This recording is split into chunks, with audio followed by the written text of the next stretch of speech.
Hey guys, welcome to the very first episode of Lucian Explora Podcast, your go-to guide for all things Saint Lucia. Whether you're dreaming of a Caribbean escape or planning your trip, or you're just curious about what the island has to offer, you're definitely in the right place. I am Dora, the founder of Lucian Explora, and I live and breathe Saint Lucia. I am fully born Saint Lucian and proud at that. And I love to explore every inch of the island and help visitors like you have the most exciting and amazing experiences. So my goal here is to make you not just visit Saint Lucia, but ensure that you truly love the experience. So in today's episode, we're covering all the basics you need to know when planning a trip to Saint Lucia.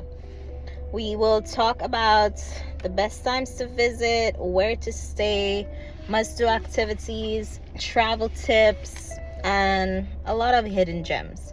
At some point in the podcast, we'll actually be going to these gems, getting footage and everything. It's gonna be a lot. But we're definitely making sure that you do not miss out on anything. I'm actually pulled up by the beach, VG Beach in Castries, because I was super busy over the entire weekend, and I told everybody I'm gonna put the podcast live at 7 p.m. Monday night, and then I got carried away, and then I never got time for me to sit down and do this. So I'm doing it literally minutes before the hour. The sun has set. It's dark right now. But let's get into it. So why choose Saint Lucia? Now, I have so much information. I had to make pointers and write certain things because I did not want to forget anything. I did not want to give you half information, at least for the first episode. What we're focusing on basically is why choose Saint Lucia. The things that tell you go to Saint Lucia. You want to know the insider scoops, yes, but today we're starting with the basics.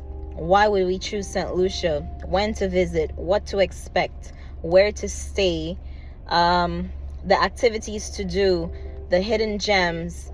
We're trying to ensure that we start off with the information that you need when you just start planning, right? So it would take you in step by step. I can assure you that every single episode is literally going to be leading into the information that most of you guys always want. So let's dive in. Why choose Saint Lucia? That's the big question. If you're listening to this podcast, chances are that you will be visiting soon. But let me tell you, Saint Lucia is not like any other Caribbean island. Don't tell them I said that though. So let's talk about scenery. Saint Lucia is famous for its breathtaking landscapes. From the majestic pitos to the mud baths, the volcano, the forest. It's just magnificent, right? But it's not about the views really. We need to narrow down to the experience. So a lot of people, they like to wake up to the sound of the waves, or they like to be in an area where they could take the smell of the trees, like, the smell of nature. Here you could actually have breakfast overlooking the volcanic crater.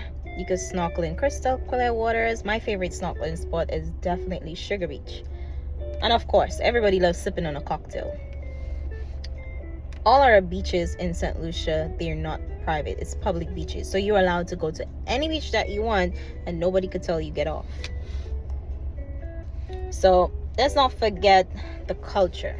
Saint Lucia has a mix of African, French, and English influences, making our food, music, and the way of life totally unique. We're a mix-up. That's what they say, a mix-up. So imagine Creole street food. Certain places you get steel pan music, like in certain resorts, you'd get that sort of entertainment. The whole Caribbean dazzle, drizzle, whatever they want to call it, they give you that at the resorts. Some restaurants as well, they also do. And also our warm Lucian hospitality. I know a lot of clients always tell me, oh my goodness, I love you guys, you're so sweet, you're so helpful. So whether you're looking for an adventure, relaxation, luxury, or just like a mix of everything, Saint Lucia is definitely the place you want to be. By the end of this episode, you will basically have a full game plan on making the most of your trip. Let me just pull up. Okay, so when to visit and what to expect. Now, let us talk about timing, because when you come to Saint Lucia, you could shape your entire experience. Some people want to come when it's carnival, which is super busy, but it's colorful. It's like festivals. There's a lot of activities going on. There's a lot to do. I mean, there's a lot of money to spend too. But if you know you're coming at carnival time and you want to take part in the festivities, you obviously know that, okay, you need to do certain things. Jazz time, a lot of people come for New Year's Eve, some people come for Christmas. It all depends on what you're really expecting to do. So a lot of times when I would plan trips for customers, I always ask them, what are you expecting? What do you want out of this? Like, give me your vision, and then we build around it. So December to April is usually peak season. The weather is perfect, but prices are very high. And places are way busier, because even that time around, that's when we have cruise ships in port, and everywhere is always crowded. I know around that time a lot of private customers, like those coming from the resorts, they hate to go to the mud bath, because it's like everywhere you pass, excuse me, squeeze in, so sometimes they always ask which days are the cruise ship days and which days are not, so they try to avoid it. But that's the busiest season. But if you love like lively energy and you don't mind spending a little extra, it's the best time. May to June and November are shoulder seasons. You will get great weather, but fewer crowds and better deals. So it's slower around that time. It's much more quiet. So if you decide that that's the time for you because you're trying to avoid the crowds, these are your months. July to October, that is the off season. So it's technically hurricane season. I guess that's why a lot of people, they don't bother. But it's not like St. Lucia is in the hurricane's path. Like most times everything misses us. We're lucky like that. So you will definitely find lower prices. And at that time, since it's rainy, everything is green. Like I've had clients freak out especially when they're coming from the airport. They're like, oh my goodness, it is so pretty. I haven't seen greenery like that. Like back home we have seasons, yes, but by the time it gets cold so quickly and everything just turns into brown. So yeah, July to October is the off season. That's when you'll get lower prices, lush landscapes, and a more peaceful experience. It'll be around that time more quiet. Now, what should you pack?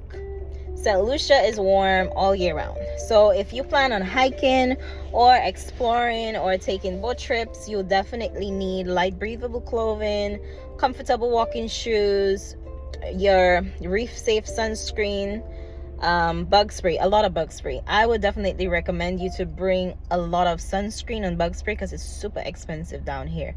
Load up on everything that you think you need. Just remember that you're on a tropical island, so expect sunshine, warm breezes, and an occasional tropic shower. But they do come and go quickly because you have like 5 to 10 minutes. A lot of times people panic and they would always message me like, hey, I see the weather forecast is gonna be rain all day. I'm like, nope, don't listen to it. It's gonna send you crazy.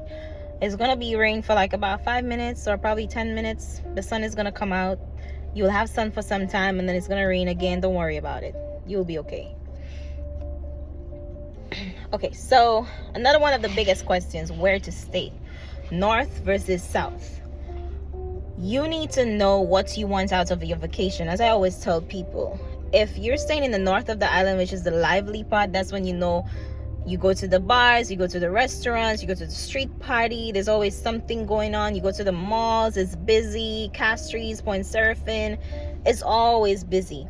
So you need to think, okay, do I want loud? Do I want lively? Or do I want toned down and just relax and quiet and peace? Because if you're in the south, that's the countryside. You don't have that. You have limited restaurants. Everything is limited. Everything closes early. So you need to think of what kind of trip you want and put that into perspective, and then you'd be able to decide where you want to stay. Some people, they're not into the loud nightlife, or they would prefer to stay in a location where it's more cultural. Sorry. It's more cultural, and they get more of a Caribbean authentic vibe. So that is something that you need to take into consideration when you're booking your trip with the north and the south. Now, in another episode, I'm going to go in more depth with that, to like guide you why you should do the north or why you should do the south based on your preferences. So we'll address that.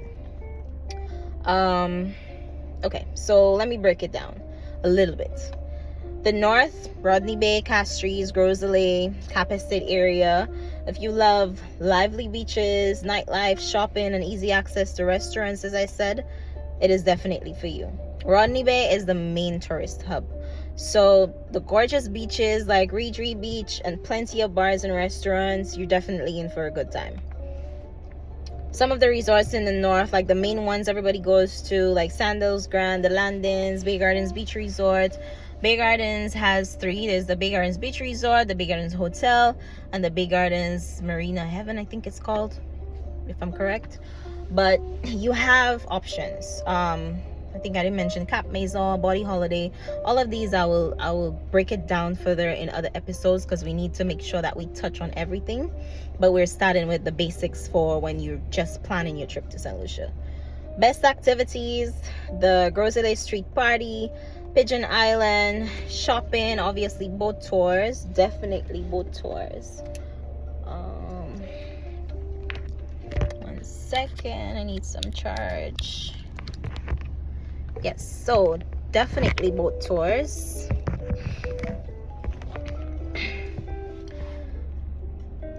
So that kind of covers it for the north. The north is just lively, everything lively.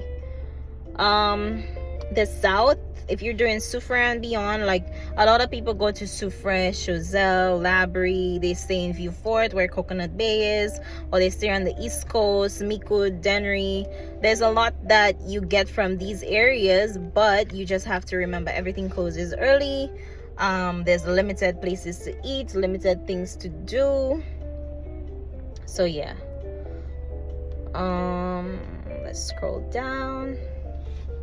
So if you're coming for nature, adventure, or a romantic getaway, then definitely Soufriere is the spot for you. That's the romantic zone. You'll be surrounded by volcanic landscapes, waterfalls, snorkeling spots, and the famous pitons, of course, the pitons. So some of the resorts in the south, namely you have Ladera, Sugar Beach, Stonefield, Jade Mountain, and Chasney. Best activities is usually the Pito hiking. That one you need to be fit for. The Sulphur Springs, mud baths, and Chasney snorkeling, waterfalls. The Mont Coubarel Estate tour. There's a lot more to do in that area that I will list out in entirety for when we're going step by step with each different area to stay. But here's my personal tip: split your stay. Definitely split your stay. If you come to Ireland and you do sometime in the north and sometime in the south, bingo, you hit it right on. You get the best of both worlds. You take it all in, and then travel time, you save a lot on travel and also in spending money on taxis. All right, so must do activities and hidden gems. Let's talk about the best things to do in Saint Lucia. Well, most times people go for the more touristy stuff, right?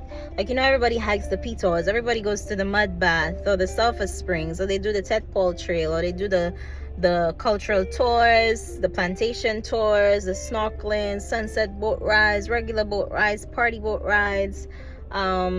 And then we have the hidden gems where you could go to, like Anse Mamin, which is just off Anse Chasney area.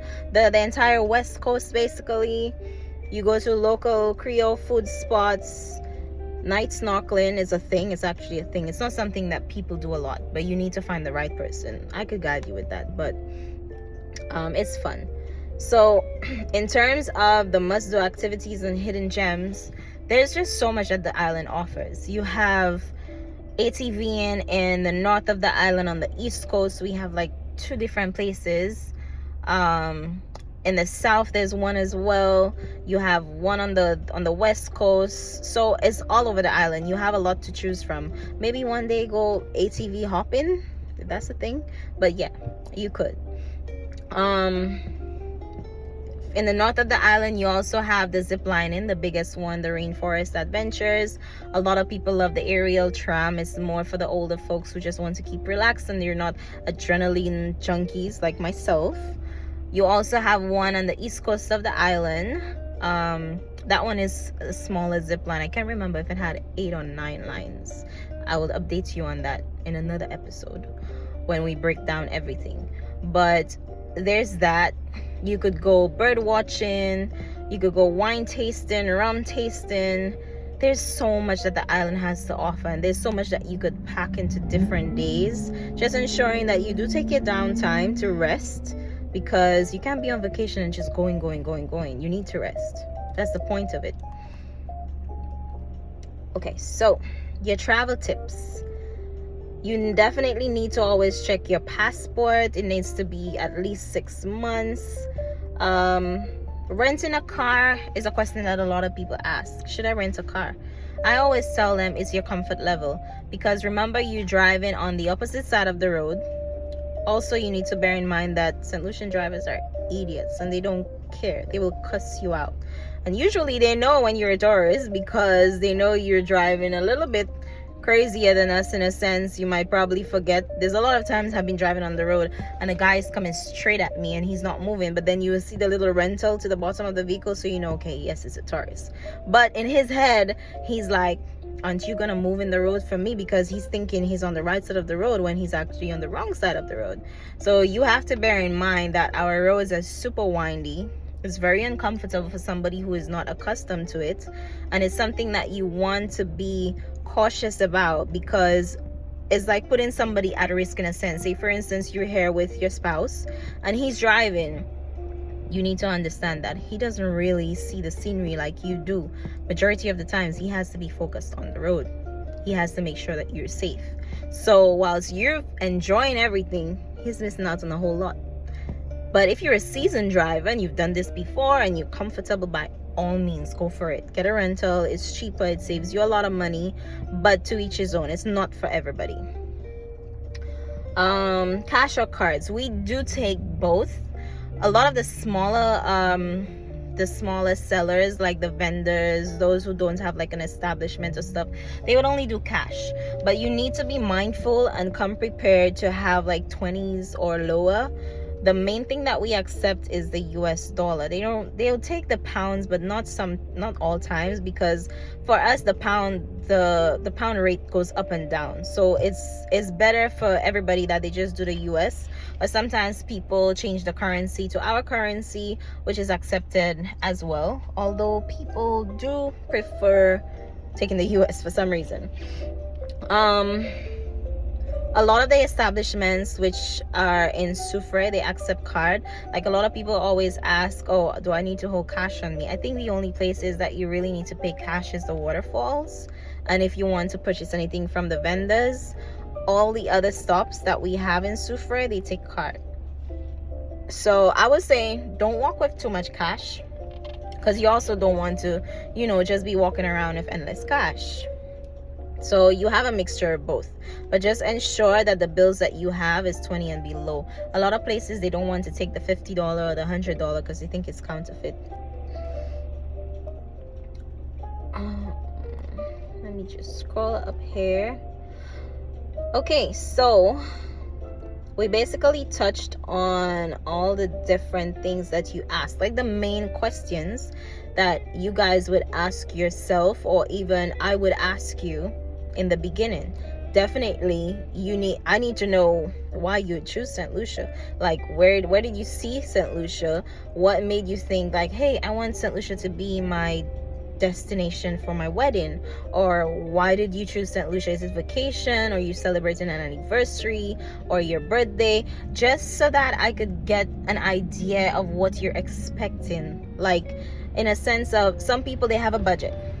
And others, they don't have a budget, they just want to see what it costs and figure out, okay, is it worth it for me to come from where I am, ticket wise and everything, to come to the island? What am I gonna do? What should I expect? So when you give them a rundown of these main things, you ask yourself, why choose Saint Lucia? When is the best time to visit? What do I expect? Where do I stay? Is it north, south, east, or west? Must do activities. Do I choose the hidden gems? All of these factors, it applies, because that helps you select the best resort or the best villa or the best Airbnb. That also helps you gauge your budget. But one thing I would always advise to people is that when you're choosing a resort, wherever it is on island that you're choosing the resort, you want to bear in mind what is it you want, what you expect. So if you're a foodie, if you're somebody that you love food and you love seasoned food and cultural food, do not stay at a resort. You will hate it.